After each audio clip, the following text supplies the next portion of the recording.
Buenos días. Son las 12 y es el viernes. It's 12 o'clock and it's Friday, so it's time for our last community Spanish video of this week, broadcasting live every Monday, Wednesday, and Friday at noon. In addition to the kids programs we have going every day with children's French every day at 11 and children's Spanish every morning at 10:30. Sorry, backwards. Children's French is every day at 10:30 and children's Spanish is every day at 11. So we have videos coming for you every day. If you want to check out the videos, if you missed it, feel free to check out our Facebook page, which you obviously have found because you're seeing this video.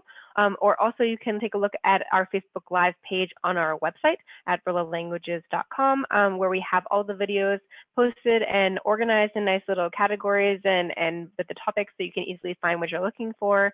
And we also have some extra short little exercises that we have to going with each of the topics so you can get a little bit more practice if you wanted to do something outside of the video and get a little bit more reinforcement on the things that you're learning. So on both these pages, please let us know if you like the material, if you have any requests of things you want us to teach. We do take requests. So please interact with us there and on both on the Facebook page and on our website and let us know what you're enjoying. A couple other kind of housekeeping notes before I get started on today's video. Our June classes are starting up only in a few days. It's Friday, so the first classes are starting on Monday. So if there's still a little bit of time left, if you want to try and join a class, we've got a lot of different options coming up for June for our online classes, as we will be staying until September at least online. We've got a lot of different options for you, including we have an extra special running with Groupon now. So if you want to take a 6-week beginner intro 1 level course, you can get a deal with Groupon and get that course at a really big discount, which the course is already pretty affordable. So that if you're kind of anything was keeping you back from getting started on language, you don't have any excuses anymore. So you can take advantage of that deal. So without further ado, let's get to today's lesson.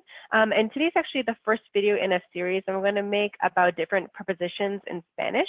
I think these words are some of these words, but some of our actually most used words and most common words. It doesn't matter what level you are of Spanish, these are all useful to you. So I think this is something, a kind of series I'm going to bring to you because I don't want to just dump too many prepositions in one video, but we'll take actually some time to look at them each and learn how to use them and then practice with them, of course.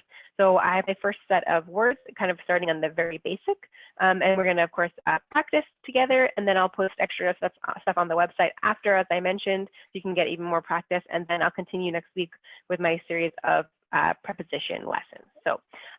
So let's get going on today's material. So we're going to be looking at 3 words today, which are a, de, and en. So these are some of our most basic prepositions in Spanish and also most important. So it's, as I said, helpful for anyone really to study these. So I have our page here. So let's take a look at each of these 3 words, make sure we're comfortable to know when to use them. And then again, as I said, we're going to practice. And then you can take a look at the extra exercise I'm going to put on the website after if you want to get even more practice, or if you want to share with someone who maybe missed the video or someone you know that struggles particularly with this topic and could use the resource. They are free, so feel free to pass them around and let anyone else know where to find the materials, whether it's the exercises or if they want to watch the videos, which are on the website or also on our Facebook page. So our first preposition here is the one a.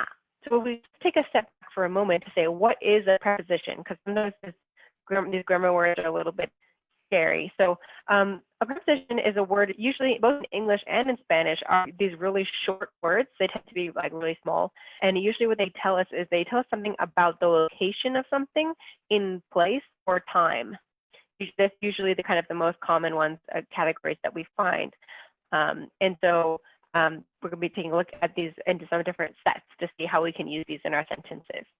So the first word we have here is a, as I said. So a we usually translate to English as meaning to or at. Again, there's going to be a little bit of, we have to be a little bit flexible because sometimes these words will have a different kind of context. So there's not just like one word you can memorize as being the definition for the word. So that's why it's really helpful to see these examples to see what is like in context. So our first example we have here is explaining dirección, or in the direction we're going to. Again, that's usually how we would use to in English to show the direction of travel. So we have, for example, voy a la escuela, I go to school, okay? Or for example, the location of something, lugar is place. La oficina está a 2 cuadras. The office, literally the office is at 2 blocks, but it means the office is 2 blocks away. It's probably how we would translate that more loosely into English. But again, literally in Spanish, saying it's at 2 blocks of distance from here. And the last group we have here that we would most commonly use a is for tiempo or time. Nosotros llegamos a las 8. We arrive at 8 o'clock. So again, this is for telling the time. We use a very commonly. And just an extra note here, we have just a reminder that if we're using the word the a and then also the word the in the masculine singular, which is ed, we have to remember to make the contraction and change it to al instead of a. Ed makes al. And also a reminder of what I did on my previous video, talking about not the most previous video, but I think earlier this week, but the personal a. This is also a case where we might have used the word a. And also maybe you have to remember to make a contraction. So that's the kind of summary of this word a. Again, we're using it to describe to or at in English, the direction you're traveling or the location of something, or when we're telling the time. So that's a. Next, we can talk a little bit about de. So a and de are kind of like opposites. Okay, so de would be meaning usually from or of in Spanish. Okay, so we often use this to talk about origen or like origin, where someone or something is from. So, for example, mi compañero de piso es de Alemania. My roommate is from Germany. Okay, again, origin. Or for example, to say origin also in the sense of what something is made of. So material o tema. So ella lee libros de historia. We would translate it as she reads history books, but she reads books of history. And it says what something is composed of. So, and it could be figurative or literal. Again, when we talk about history, that's not really a tangible thing we can hold, but if we want to say something is made out of some kind of material, we would also use de in that case too, like it's made out of paper or it's made out of plastic. This would also fall into this category here. Next one is preposición or possession, to say who has something. So for example, el coche de Aurora es rojo. So Aurora's car or the car of Aurora is red. So again, it shows who has something. Okay, so we just usually say the object in they plus the personage that would explain who has it. So that's a very common use of the word they. And our last one is another kind of time expression, but it's a little bit more specific. Like we spoke about with when we're talking about like the hour, like it's 8 o'clock or something's happening at 8 o'clock. When we say, for example, son las 5 de la tarde, it's 5 in the afternoon. So when we talk about a general period of time in the day, like the morning time and the afternoon time or the midtime, when we're speaking about telling time, like on a watch, we say de la mañana, de la tarde, de la noche. That's how we're using de in a little bit different of a sense than we saw in the first expression of time in where we're talking about we arrive at this time. And now we're talking about it's 5 in the afternoon, again, describing a period of the day. So those are some kind of summary cases when we would use de. So de, we use this one off, okay, and to say where someone or something is from, what it's made of, who has it, and then talk about this kind of time period. Just like we had in with we have to keep in mind that sometimes we might need to make a contraction.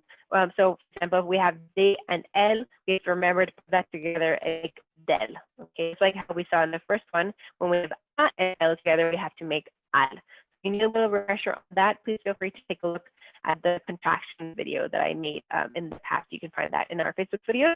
If you want a little refresher, a little bit more background on the contractions and when to make these contractions. So that's it. Now, our last one for today is the word en. Now, en is one that I think is one of the words that's the most difficult to translate. And you can see the results of that here.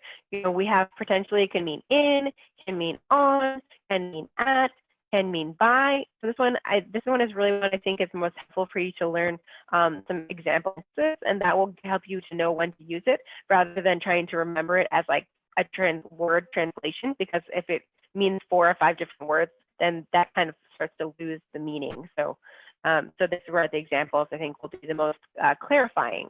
So, so for example, for the lugar, we have Alejandro está en casa. So again, we would say in English, he's at home or home, but in Spanish, we would use en to describe, especially for this one, home. This is the one where we most often use this en structure in terms of location, so en casa, okay. The next one we have for medio, as in like the way you do something, the method, or the method. So, for example, la familia va a viajar en avión, okay. So again, it's the way you do something. So this case, we're saying the family is going to travel by plane. So the way that they're traveling is by plane. So it can be by plane, by foot, by car, by bus. So this is, again, describing the way that you do something. And that's how we would often use in for this case. Now we have yet another example of time as well, even for en. So we have an example for time for all 3 of our words today. So this one, for example, llegamos en 5 minutos. We arrive in 5 minutes, so kind of a pending time. Or la fiesta va a ser en mayo. The party is going to be in May. Okay, so we're kind of thinking about a future point and kind of setting a, not exactly a deadline, but something kind of that we're setting up at what time something's going to happen in the future. So in the first one, we're talking about the number of minutes, and then the second one, we're talking about the month that something is going to happen. Or we can also use that for a season, like something is going to happen in the fall, or something is going to happen in a certain year. So we can kind of, again, setting these future points, we can use en for as well. Okay, so that's kind of our summary of these 3 words, a, de, and en. So let's get some practice in together. So we're going to do ejercicio 1, exercise 1 here, and see if this one's going to be a little bit more challenging because it's not just in the blank, but it's a translation. So we have to kind of work on more parts together.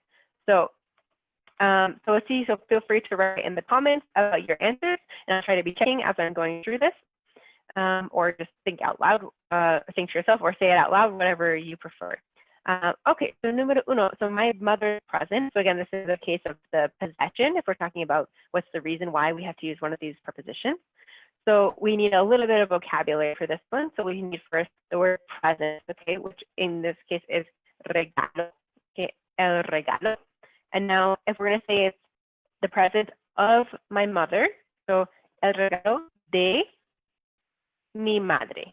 Okay, so I kind of help you get started on this. So el regalo de mi madre. So we're using de in this case to show possession. It's of my mother, it's hers.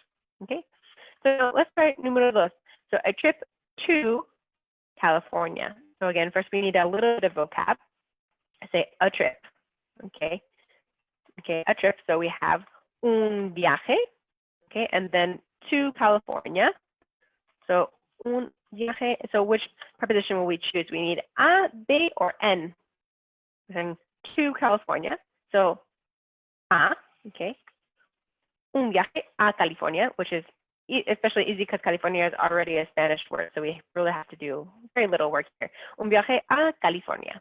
Now, next one, número 3. The dog is in the kitchen. Okay, so this is a little bit more of a sentence. The dog is in the kitchen.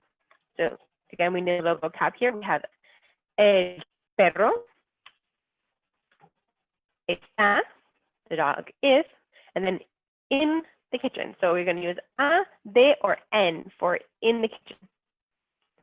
Be in. En la cocina. El perro está en la cocina. So again, we're in the kitchen, so we're going to use the word for in. Okay, muy bien. Now, let's try for número 4. So my brother's house. Again, another one for the possession. Okay, so we need first the house. So the house of my brother. La casa. Again, as we did for number 1, to show the possession, we're going to use de, mi, and then we needed a little bit more vocab here. So this is hermano. La casa de mi hermano. Okay, la casa de mi hermano. So another one for possession, so we're going to stay. Next one we have, so this one we're another kind of sentence. We are going to be at home. So this one we have to practice a little bit with the near future, which I believe I did in another past video. So if you want to review that, you can look for that video on the near future. So we are going to be, so remember with these going to structures, we have to use a form of ir and a, and then the infinitive verb. So if we're going to be, so we are going, so nosotros vamos for our form of ir, and then we have, again, 3 parts. So first part is form of ir, second part is a, third part would be our infinitive. So if we're going to be at home, so we're talking about location, and it is something that can change, right? Because we can be at home, we can be at school, we can be at the supermarket. So we should use estar and not ser. So vamos a estar, and then at home, if you remember that expression we saw, that would be under en casa, en casa. So we're going to be at home, vamos a estar en casa. All right, 2 more to go for this exercise again, and I'm going to post an additional one on the website, so you have some more resources to do if you want to practice more with this concept. So, okay, número 6, we have, she likes my grandma's food. Okay, so again, another sentence. So first I have to say she likes. Now remember this one, this is another video I did quite a while back comparatively during our quarantine time about how to explain like. So we're going to say she likes, so as in this thing is pleasing to her. Again, if you think about, that's how we think about like in Spanish. If something is pleasing to someone, so a ella, to her, it's pleasing. Le gusta, a ella le gusta. Okay, and then my grandma's food, or the food of my grandma. So we need first the food, a little vocabulary here, la comida, okay, and then of my grandmother. So we're going to use, just like we had for número 1 and número 4, showing the possession. So de mi abuela. A él le gusta la comida de mi abuela. So the food of my grandmother is pleasing to her, or it pleases her. Okay. All right, last one. So the store opens at 9 a.m. The store opens at 9 a.m. So we need a tiny bit of vocab here with the store. So this is la tienda. And then we have to use the verb to open, which is abrir. It's an IR verb. So we're going to say la tienda abre. Again, abro, abres, abre. La tienda abre. And then telling time, we learned above that we should use a to say at the time. So a las 9, okay, and then a.m. again to specify that it's in the morning. If for those of you who maybe need a little telling time, I've also made a video about that. So please feel free to check that one out too if you want a little bit of extra help or a little review on how to tell time in Spanish. So a las 9 de la mañana. I'm going to put my accent mark there in a second. A las 9 de la mañana. Okay. Mañana. So la tienda abre a las 9 de la mañana. Again, we're telling a time at which it's going to open. So at 9 o'clock, a las 9. So I hope that was helpful. A little review of these very basic but essential prepositions of a, de, and en.